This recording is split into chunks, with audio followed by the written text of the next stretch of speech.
اور میرا اللہ کے نام پر ارادہ ہے، اللہ تعالیٰ نے زندگی دی اور زندگی نہ ہو تو کم از کم میں وصیت کرتا ہوں کہ آئندہ سال سے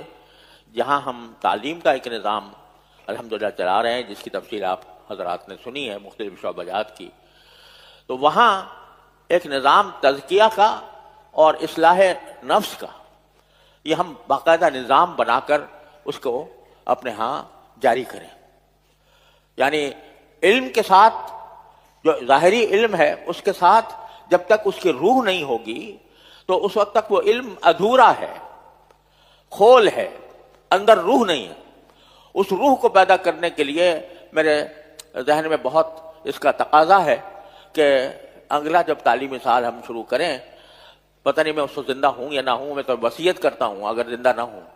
کہ ایک ایسا نظام بنایا جائے کہ جس میں تربیت اور اخلاق کی تربیت اور تزکیہ کا اہتمام ہو۔ میں اپنے سارے ساتھیوں سے یہ درخواست کرتا ہوں کہ اگر میں زندہ نہ ہوں تو اس اگلے سال سے خاص طور پر تعلیم کے ساتھ تربیت کا ایک نظم سوچ سمجھ کر بنایا جائے جو قابل عمل بھی ہو اور مؤثر بھی ہو۔ اس کے بغیر ہم ایک کھول ہیں اور اس کے اندر روح موجود نہیں ہے۔ تو اس لیے میں اپنے تکمیل کرنے والے ساتھیوں کو بھی یہ گزارش کرتا ہوں کہ وہ اپنے آپ کو جا کر کسی اللہ والے سے وابستہ کریں، اور جب تک وہ نہ میسر ہو تو یہ جو کمی میں بتا رہا ہوں اپنے اکابر سے تعلق کی کمی، اس کو دور کریں۔ آج افسوس یہ ہے کہ ہمارے طبقے کے اندر جو ہے وہ نعروں کا زور ہے اور جذبات کا زور ہے، لیکن جو اس کی روح تھی وہ رفتہ رفتہ مٹ رہی ہے۔ لہذا میں وصیت کرتا ہوں کہ آپ حضرات اپنے جگہوں پر جا کر اپنے اکابر کے حالات پڑھیں۔ حضرت شیخ الحدیث صاحب مولانا محمد زکریا صاحب رحمۃ اللہ علیہ کی آپ بیتی عجیب و غریب تذکرہ ہے ان سب اکابر کا، وہ اپنے مطالعے میں رکھیں۔ حضرت تھانوی رحمۃ اللہ علیہ کے مواعظ اور ملفوظات، پہلے ملفوظات اور پھر مواعظ، ملفوظات پڑھنے میں زیادہ آسان ہے، مواعظ میں تھوڑی سی دشواری ہوتی ہے، لیکن مواعظ جو ہیں وہ جو دین کی جو سمجھ، دین کی جو فکر اور انسان کو اپنی اصلاح کے جو طریقے اس سے معلوم ہوتے ہیں، وہ آج آپ کو کہیں اور نہیں ملیں گے۔ اس کو اپنا حرز جان بنائیں۔ تو سب سے پہلا کام جو ہے وہ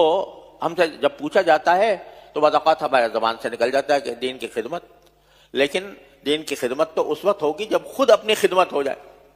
اپنی اصلاح ہو جائے، ہمارے اندر جو رذائل ہیں وہ دور ہو جائیں، ہمارے اندر حسد نہ ہو، ہمارے اندر بدگمانی نہ ہو، اس میں ہمارے اندر اخلاق رذیلہ نہ ہو، تو بے شک پھر اس کام کے اندر برکت ہوتی ہے اور اس کام کارآمد ہوتا ہے۔ لہذا سب سے پہلی چیز تمام ہم سب کو، ہم چاہے پڑھانے والے ہوں یا پڑھنے والے ہوں، ہم سب کو اس کا جائزہ لینا چاہیے کہ اس علم کا کیا عکس ہماری زندگی میں آیا، عبادات میں، معاملات میں، معاشرت میں، اخلاق میں ہمارے اندر کوئی تبدیلی پیدا ہوئی یا نہیں ہوئی۔ اگر ان میں تبدیلی پیدا نہیں ہوئی، اس میں سنت کی کوئی جھلک نہیں آئی، تو یہ دستار اور یہ سند، اس کی کوئی حقیقت نہیں، اس کی کوئی اصلیت نہیں، اس کا کوئی فائدہ نہیں۔ فائدہ اس وقت ہو جب کہ علم حدیث پڑھنے کے بعد اور یہ دستار فضیلت اپنے سر پر لگانے کے بعد ہم سنت کا نمونہ نظر آئیں، ہمارا ظاہر بھی، ہمارا باطن بھی، ہمارے اعمال بھی، ہماری عبادتیں بھی، ہماری معاشرت بھی، ہمارے اخلاق بھی وہ سنت کے مطابق ہوں، تو بے شک یہ دستار سجتی ہے، یہ ایک زینت ہے، یہ ایک اعزاز ہے، یہ ایک قابل فخر چیز ہے۔ لیکن اگر خدا نہ کرے اس میں کمی آئی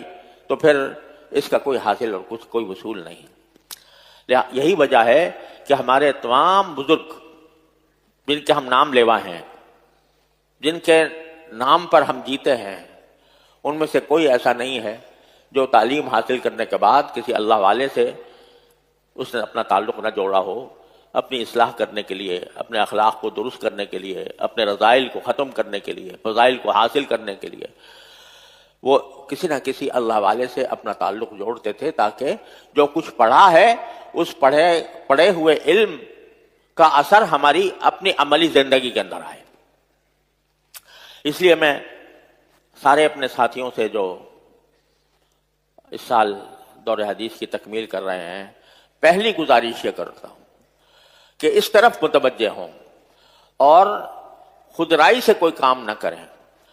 اس میں اپنے اکابر کے طریقے زندگی کو اپنائیں اور اس کو اپنے لیے مشعل راہ بنائیں، کسی اللہ والے سے اپنا تعلق جوڑیں اور اس سے اپنی اصلاح کرائیں، اس سے تزکیہ کرائیں۔ اس کے بغیر علم جو ہے وہ محض ایک خول ہے جس کے اندر کوئی روح نہیں ہے۔ لہذا پہلی میری گزارش اپنے ساتھیوں سے یہ ہے کہ وہ اپنے آپ کو کامل مکمل نہ سمجھیں کہ دستار بند گئی اور امتحان میں اچھا نمبر حاصل ہو گئے تو بس ہم کامل مکمل ہو گئے، بلکہ میں تو سمجھتا ہوں کہ طالب علمی کا آغاز اب ہوا ہے، حقیقی طالب علمی کا، اور اس کے اندر اپنے سب سے پہلا کام یہ ہے کہ اپنے حالات کی اصلاح کرنے کے لیے کسی بڑے کو اپنا سربراہ بنائیں، اپنا رہنما بنائیں، اپنا مرشد بنائیں اور اس کے تحت اپنی زندگی گزاریں۔ اور اگر جب تک یہ بات حاصل نہ ہو، یعنی کوئی شیخ ملے نہیں، تو اس وقت تک ہمارے بزرگوں نے فرمایا ہے کہ جب تک کسی کو شیخ میسر نہ آئے تو وہ اللہ والوں کے سمانے، اللہ والوں کی حالات زندگی، اللہ والوں کی ملفوظات، یہ بسا اوقات شیخ کے قائم مقام ہو جاتے ہیں اس وقت جب کہ انسان کو کوئی شیخ براہ راست میسر نہ ہو۔ مجھے انتہائی افسوس ہوتا ہے اس بات پر کہ جن بزرگوں کے ہم نام لیوا ہیں اور جن کے نام کی ہم در حقیقت اگر کھا جائے تو نام کی روٹیاں کھاتے ہیں، ان کے حالات سے بے خبر ہیں۔ ہمارے سارے جتنے مدارس دینیہ ہیں ان کی جو بنیاد ہے وہ دارالعلوم دیوبند ہے، اور دارالعلوم دیوبند کے اساتذہ کے جو بانی ہیں حضرت مولانا محمد قاسم نانوتوی رحمۃ اللہ علیہ، حضرت مولانا رشید احمد صاحب گنگوہی رحمۃ اللہ علیہ، حضرت مولانا یعقوب نانوتوی رحمۃ اللہ علیہ،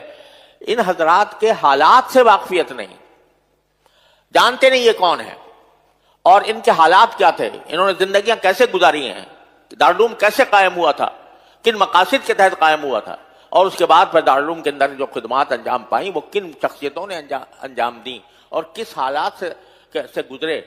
اس سے واقفیت ہمارے اساتذہ و طلبہ کو بھی بس اوقات طلبہ کو بھی نہیں ہوتی، اساتذہ کو بھی نہیں ہوتی۔ یہ بہت بڑا نقص ہے جو ہمارے اندر پایا جاتا ہے۔ تو میں وصیت کرتا ہوں اپنے ساتھیوں کو جو فارغ ہو رہے ہیں وہ خاص طور پر، اور جو ابھی زیر تعلیم ہے عمومی طور پر، کہ ان بزرگوں کے حالات زندگی کو، ان کے ملفوظات کو